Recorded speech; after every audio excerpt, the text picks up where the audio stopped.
হুজুরে মানুষকে জ্ঞান দেয়, অথচ হুজুরের জ্ঞানের অভাব। 50,000 টাকা ছাড়া হুজুর মাহফিলে আসে না। আর হুজুরের মাহফিলে আসি একজন রিক্সা চালক বাবা তার রিক্সা হারিয়ে ফেলে।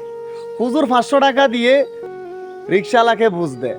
আরে হুজুর, 50,000 টাকা থেকে যদি 20,000 টাকাও দিয়ে দিতে মনেরে বুঝ দিতে পারতাম না, হুজুর একটা মানবতার কাজ করেছে। আর আপনারা আসি বড়র করি মানুষের কি জ্ঞান দিয়ে এলান।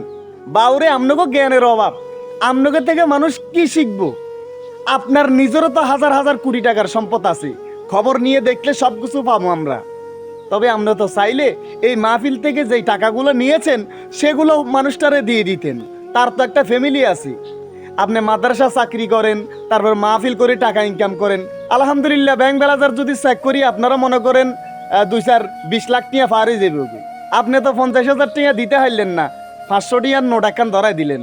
আপনি জানোনও না মনে হয় 500 টাকা বর্তমান মানুষ ভিখারিরও দেয় না। কি কইছি বুঝুন না? তা আপনার নিজের জ্ঞানের অভাব, আপনি মানুষের আসি জ্ঞান দেন। আহ, কি ইমোশনাল ইমোশনাল কথা কন। আরে হুজুর, নিজের জ্ঞানের অভাব আছে, আপনার নিজের জ্ঞানের অভাব আছে। ধন সম্পদ তো আপনিও নিয়ে যেতে পারবেন না।